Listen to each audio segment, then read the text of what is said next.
Previously on the Embracing the Journey podcast. I was in a dark place. Yeah. And at one point I thought I didn't see the light. I'm sorry. It's like my world came crumbling. When we talked 5 years ago, you saved me that day. You make me cry. You are going through something and you think that there's no way. I'm living proof that there is.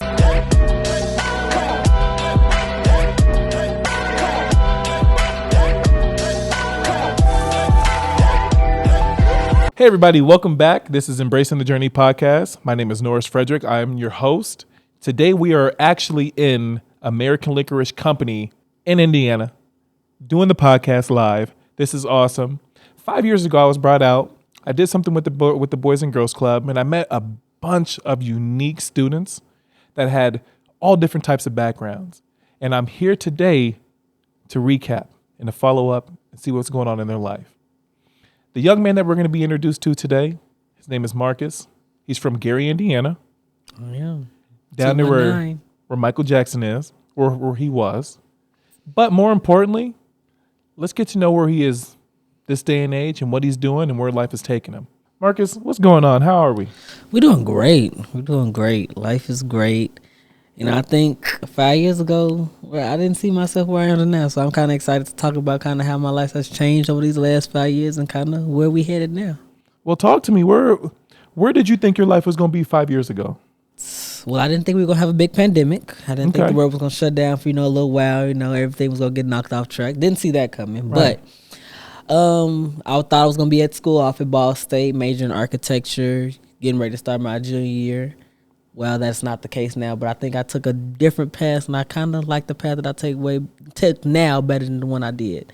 So what are you doing now? So now I work at the Boys and Girls Club currently as a program coordinator, and then I also work, that's part-time, and I work full-time at the Gary Public School Corporation at Williams Elementary as a paraprofessional. And has that been rewarding for you? I mean, very rewarding. I mean, not even just... working with kids, it's not going to come with the pay, but I do think the pay is very good for my age to be making what I make. But I got to be able to go home and be enjoyed with what I do. I get to go home and know that I'm changing kids' lives at both jobs and really be happy and fulfilled with what I do. Right. And growing up, would you say that you had a pretty good life? Was it easy? Did you get all the things that you needed? So I think one thing that separated me growing up from a lot of kids growing up, I came from a two-parent household. I had both of my parents growing up. They had me when I was a little older, so they was more seasoned, let's say, when they had me. They knew kind of what they was doing. And, I just had loving parents that was there for me. They took me in and made sure I had everything that I needed. So it wasn't much that I grew up not wanting or needed. We was kind of middle class. I mean, we wasn't rich. We was a little bit more above average, but we got by. My mom made it happen. I might not have had the latest shoes, everything out there that we was coming out then, but I knew that I was loved, and I got to go on trips. I got experience. I got that more care that, you ain't going to get from a pair of shoes or fresh outfit. Right. And how important was it for you to grow up in a two-parent household? I mean, I think that's everything. So, and that's what I'm going to get into in a few minutes. But, I work with kids now, and I see that a lot of kids don't have a two-parent household. I think that's what a lot of these young men is lacking, and that's what they lead to them different paths that they're going through down there, because they don't have no father figure or no male role model to look up to, nobody to guide them to where they should be going, the right from wrong and everything. Right. Do you think that you had an advantage being a minority and coming from a two-parent household? I think I did, because a lot of minorities, you don't see that. You don't see that in a lot of two-parent households. A lot of times it's just the mom, and sometimes it's just the father. Even it's not to say the mom won't be there either, but I think that was a big advantage. It put me ahead, growing up, because I knew what it felt to be loved. I knew what it felt to be cared on and have somebody that I can talk to when needed to. A lot of these kids don't have that. Right. So what does it mean to you now to be 20 years old and to be working with the youth? 20 years, that's old enough. You said what? It's old. That's what it feels like. You said 20 is old? It's old. I got T-shirts 20, older than you, bro. 20 that's when you start going down. That's when you start going downhill. That's old. You see how this on my hair? I didn't have this when I did it the first No, I remember. You look like a grown man. Yeah, it's just, I need to go to the barbershop. Don't mind that. But no, it feels good. So actually, even outside of the Boys and Girls Club and working at the schools, I actually am in the process of starting my own nonprofit working with kids. What's it? Talk to me about that. So like I said, I went on trips growing up. I got a lot of experiences. I got out the community and I saw some of the country and got to see like this more than just Gary, Indiana. Yeah. And don't get me wrong, I love the region. I love my community. I'm always gonna rep 219 because that's where I'm from. But it's more than this. It's more than a lot of these kids don't see. They stay here all their life, never get to experience nothing. So my main thing with my nonprofit was I wanted to take these kids places. I had little cousins, and I did a trip one time, and it's take them just to Chicago, and for that to be a big thing for them. They've never been to the city. How far is Chicago from Gary? Under 40 minutes. You can make it to downtown in under 40 Hold on, time out. Because I heard when we were eating breakfast, I heard you said some of these kids have actually never, ever been to Chicago never downtown. From your neighborhood. Never downtown. And it's just a 40-minute drive. And I say that like it's just a 40-minute drive. So yeah, and then I was talking to somebody and they was like, "Oh, you took the kids on a trip?" I said, "Yeah." They was like, "Where you go?" They said Chicago. They like, "That's not no trip." I said, "It is a trip. For these kids, that's everything. They you grew up in the community, you grew up in the hood. That's all you've seen is the hood. You go to the little playground, the little rinky-dink playgrounds we got, and that's it. So going to the city, whether it's a 40-minute drive or a 44-hour drive, that's a trip to them. They going somewhere and they getting to see something different than what they see every single day." How was their experience in Chicago? I mean, they loved it. So this was actually my second time I did. I just wrapped up this past weekend. And so I tried to do like the fun thing. We did Six Flags, and they been to amusement park, did Six Flags, water park, all of that. But then I want to take them downtown because, I mean, that's a big thing. Right here in downtown, you got all of this stuff that you can see downtown. Never seen it. So it was everything from they still talk about it. They came home, they showed their parents thousands of pictures and stuff. They ran up their stores on their phone just because of just how excited they were. And this is just 40 minutes from home. Just 40 minutes. And you managed to open, how many kids was it? So I just took 5 recently. So you managed to open 5 kids' eyes to a completely different life outside of Gary, Indiana. I did. So I have 12 that I work with all together, on and off. So just in February was. And so for the last 6 years, I'm in the cars. I'm a big car guy. I love cars. So we did the Chicago Auto Show, which is right there in downtown.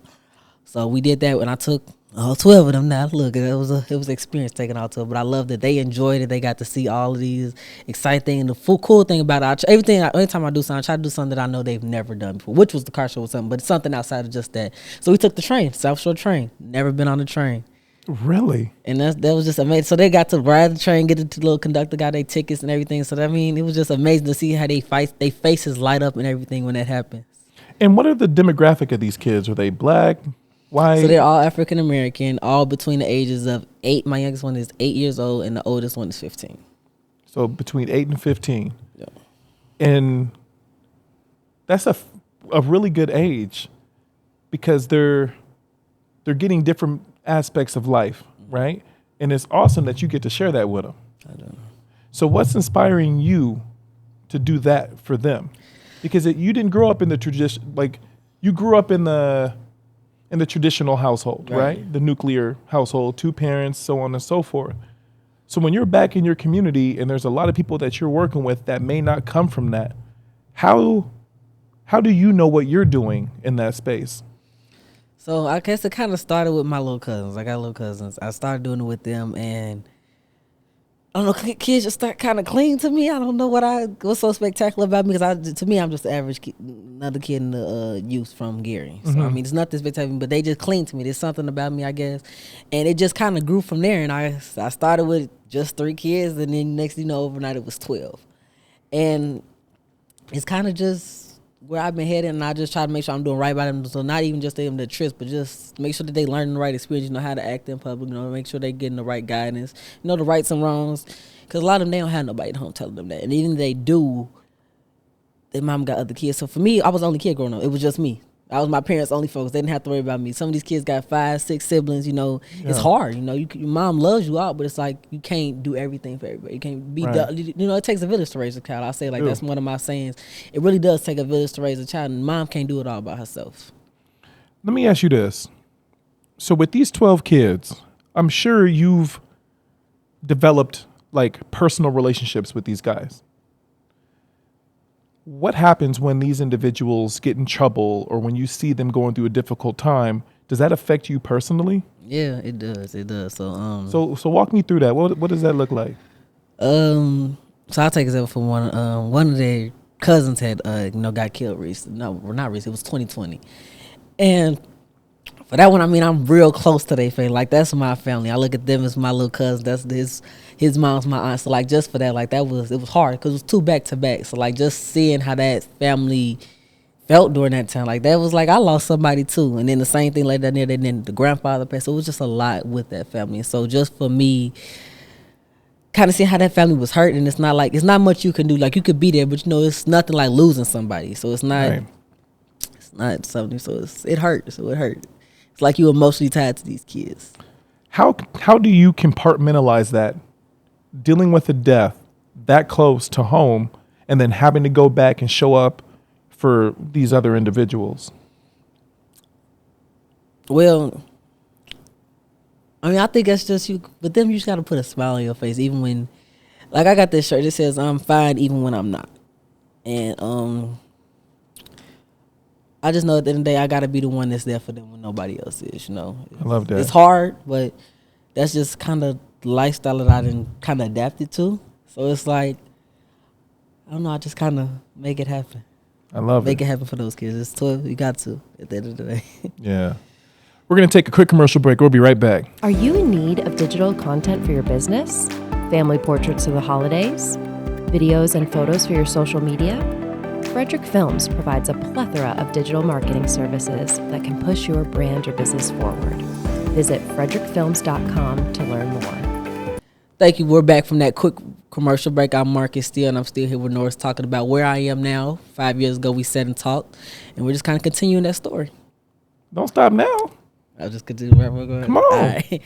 So, yeah, like I was saying, those kids, I mean, like I said, that's everything to me. So, is there a start? Because I already had 2 in high school. They would just finish up their freshman year, and I got 1 more. So, I have 3 in high school. So, just kind of, they starting to go through the high school life, and it's not scary to me because I know that they're very capable of being able to go to high school and do what they got to do. But it's just so much around them that I know they're going to face throughout these 4 years in high school. And I just want to make sure I'm there for them, and I just never want nothing, bad or negative to happen to those kids because, I mean, that's my everything. That's, at the end of the day, I'm there for them, but they my motivation at the end of the day. I ain't going to lie. Do they know that? They do. I tell them that. Like, I got one. His name's Willie. Like, that's my guy. Like, through COVID, he got me through COVID. Like, I ain't gonna lie, I probably wouldn't have graduated high school on track if it wasn't for him. Like, that was my motivation because I knew I had this little guy right here looking up to me, and I can't let him down.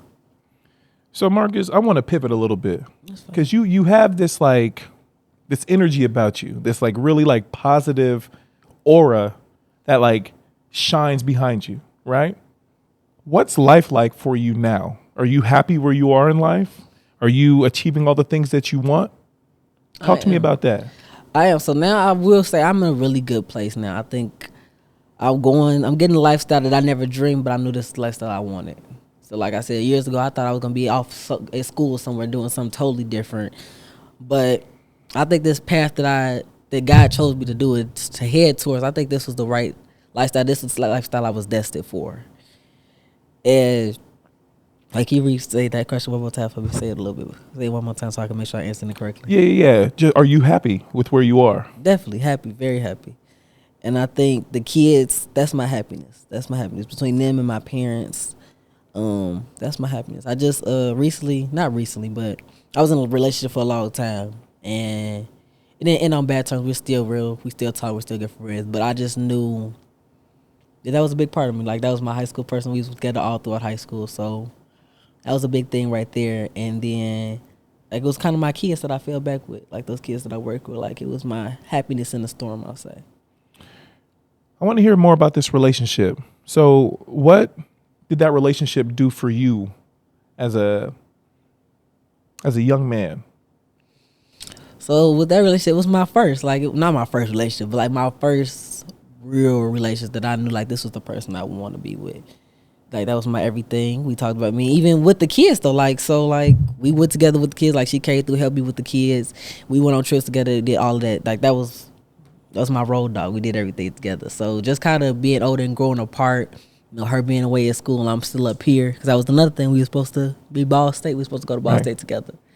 And so her being down there, me being here, I think long distance was one thing, and just over time it just kind of fell off. But man to man, how did that make you feel? Did you feel like you lost a part of you? I did. I think I don't think I definitely know I lost a part of me, but I knew that if it was destined to be, if that's where God was, the path that God was going to take me, that it'll come back when the time is right. Yeah. I think at the time we both had other things that we needed to focus on, and the relationship wasn't per se our main focus that we needed right now. We had a lot of things going on, both at home, personal, whatever, and we both had our own things. So she doing everything off at school. I'm here doing stuff with the kids. So I don't think the timing was right. Yeah. I think we both had things that we personally needed to work on before we was ready. It's interesting because every person we've spoken to that's been a part of this Embrace video has wanted to give back to the kids and to the youth. Why do you think that all of you guys have that in common? Well, you're talking about the ones that's, club kids, right? Or you talking about, well, we're club kids. Somebody told me recently it's something different about Boys and Girls Club kids. When you talk to them, they're Boys and Girls Club. They said we bleed blue, basically. Mm-hmm. And I think us going to the club, having people that worked with us kids and dealt with us and, was there for us, we want to get that same thing back to these kids. And I think in the times that we're in now that it's only getting worse. And it's really taking more than just one person, one family, one community to raise these kids. They need everybody hands-on working with these kids. You saw these kids have came out of COVID worse than they went in. Yeah. They don't have any. Their social skills are lower, education-wise. And it's just, I work with kids, and it's just not the ones that I made with, but like the kids that I see at school, they don't care anymore. Like when you was in school, you cared about school somewhat to some degree. For sure. Like you getting F's, like you not failing all your classes and just don't care about none. Like these kids are to the point now that they don't care. So that's why I feel like all of us say that, because we see it. We see it every day. Whether we're still working with kids hands-on or just have little cousins or just talk to people that work in schools, we see it that these kids are steadily going downhill and the graduation rate is going to get lower and lower. Mm. You referenced growing up in Gary, Indiana, and Gary, Indiana being your community. What is that like for a 20-year-old that's lived there their entire life? Is it the hood? Is it what is it? It's still the hood, but it's a home at the end of the day. What does that mean? If you talk to people, you're gonna hear all the bad stuff about Gary. But I do feel like when you talk to somebody from Gary, they're gonna rep Gary. You're gonna hear about all the high school, the school they went to. Whether it was Roosevelt, you're gonna have the Roosevelt West Side rivalry, East Side West Side rivalry, whatever it was. But the people at Gary, they really do love their home. They love where they came from. Whether they still stay there or not, they love where they came from. They're gonna rep it to the fullest extent. I like that. I like that because I think the stigma around media paints Gary, Indiana to be something to be cautious when you go through. It's definitely a community, that you do have to be on your P's and Q's when you in. I mean, you never know what's to be expected. And that's anywhere, don't get me wrong. Yeah. You never know what's going on anywhere you are. But I do feel like there's a lot of good people in Gary. There's a lot of good talent in Gary that, because of all the other stuff that Gary has, is blinded by that. Like, for example, our high school, we're down to one high school now, and that's Westside High School. Westside has been around for almost 60 years, I want to say. But they have a lot of talent throughout their sports, throughout their theater guild, all of these talented people that go there, and all you hear about is the fights. Like I used to say that all the time about the news. You hear about all the negative stuff, but when you got somebody doing good in the community, that's never posted. It was rarely talked about. Let me ask you this. Why do you think that is? Because I feel like as a generation, we are drama sensed. We love to hear about the latest drama. And that's why the drama going to get more likes than what the good stuff is happening. Yeah. Because you only going to have a select group of people that's going to look and see the good stuff that's happening. Right. So you think with the work that you're doing with these 12 individuals, are you constantly trying to have them see the positive in negative situations? I am. I'm trying to get them to know that, be proud of where you're from. Look, all of them they grew up and they weren't born in Gary. All of them weren't born in Gary, but they live here now. So be proud of where you're from. Whether I know it ain't the best. Look, I've been here 20 years. I know it ain't the best city in the world, but it's something to be proud of. If you can come from this city and make something of yourself, that's saying something. For sure. You got this like wisdom of an old soul. Has anybody ever told you that? Yes. So I think that's mainly because, so my parents, when I said, my parents were older when they had me. My parents were 40 years old when they had me. So all their classmates, their kids was well and grown by then. So I grew up with my parents and their classmates and their friends. So, and it's not like, not in a bad way, like where I'm listening to eavesdropping the conversations that don't need to be, but just being along with a lot of people with a lot of wisdom, a lot of guidance. A lot of my mentors that I've had are older than me. Even when I started at the Boys and Girls Club, like when I turned 13, I was never in the team room. You can ask anybody that. I was with the staff, like just hanging out and just listening. And I think that's why I'm good with kids now, because I had a lot of mentors that work with kids over the years, and it showed me the ways, showed me the ropes. And I love my generation. I love the people. I got a lot of good friends my age, but I always look to older people for a lot of wisdom. Yeah, I think that's smart. Marcus, do you want to have kids in the future? I do. That's a long-term goal. Yes, it is. After all my 12 are gone, hopefully, all to graduate. But yeah, that is a long-term goal. I do want at least a boy, a little me. Yeah. And how important is that to keep at least your bloodline, your direct bloodline with you bringing a kid in? How important is that for you to keep that going and shine a positive light to your kid that, hey, you can be whatever you want as long as you put the work in to be that? How important is that? I mean, that's important to me because even, like, I have, 3 other first cousins. I think it's 3 other first cousins. And only 2 of them are male. So just to keep that last name, that Steele last name, keep going, is very important. Now, I ain't going to say I don't have 1,000 kids, but just to have somebody that's younger than me to pass on with all the knowledge that I've got over the years and just keep that going from generations to come. What has a project like we did 5 years ago with the Embrace? What is a project like that? What did that mean to you? And what did it mean to you then? And then what does it mean to you now? It meant a lot to me then because in high school, I had just finished up my freshman year. And I think that was my first year really being me. Like in high school, I mean, I could talk my butt off now. But in elementary school, middle school, I was kind of the kid that was just kind of laid back. Even when I first started at the club, I was the kid that just stayed to themselves, did their little artwork or whatever, or drawings or writing. And that was just me. But like my high school year, my freshman year, I really stepped out of my comfort zone. I got into it. I embraced who I was and just felt comfortable in my own skin and I did me. I did Youth of the Year with Boys and Girls Club. I started talking more and did more stuff in my church, speaking. And I got my first job with Boys and Girls Club and literally started working with kids. So that, back then, that was everything for me. That was 2018. It was very important. And now I think doing it now means a lot because coming out of COVID and everything and the new group of kids that we'll bring into We Embrace, these kids need it. They need it. They need something like this, a positive thing to look to and everything that's going on now. You talk to kids now, and it hurts that these kids, 10 years old, battling depression. Yeah. It's sad. Like, that's so sad. And these kids have gone through so much, whether it's something at home, mental life, whatever it is, and got these kids in foster care, and they just don't have nobody, like I said, that's loving them or caring for them. So to be able to do this project again in 2023, 3 years after the world pandemic, the world when everything went crazy, and just with the kids that we have now, it's very important to have that. If you had the opportunity to talk to your younger self, and also the opportunity to talk to a mass amount of people, what would be some helpful advice for those who are going through some challenging times right now? What would you tell them? I'd tell them hard times don't last forever. It was hard for me, going through, like I said, that year of COVID, and that was my senior, when that was my junior year when COVID happened, and my senior year was virtual.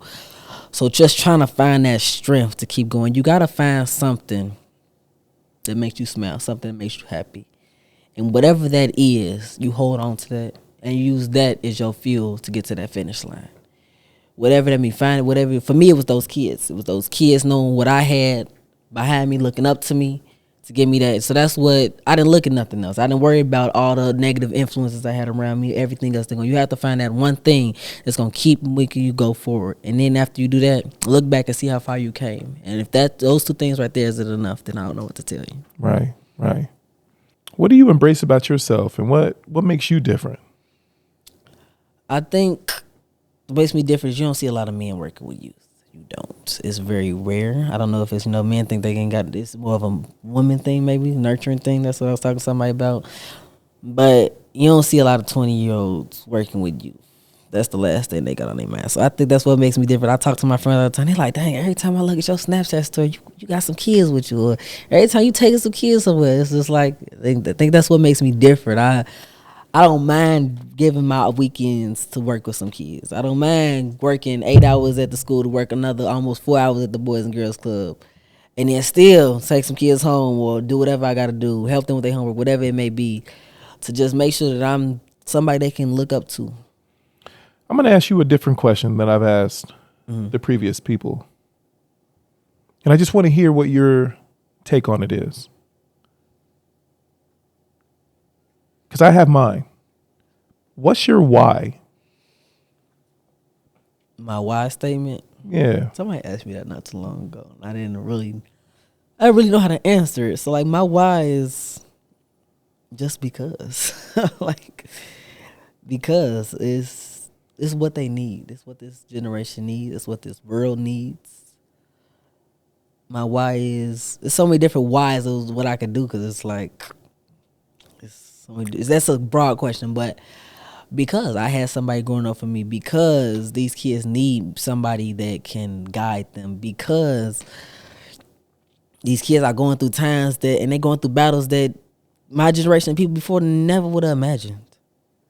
You couldn't talk to people back in the 80s, 70s that it was 10 years old, he was going through depression. It wasn't as broad as it is now. You might have a few kids here, but it's not so much. And I think back then, you didn't have kids. I think we're doing a better job now with, having social workers and people that they can talk to. But even with that, I still feel like it's something better in place that needs to be put in place. Because I know some really good social workers. I know someone that's really not that good. And I know people that's in the schools as behavior specialists.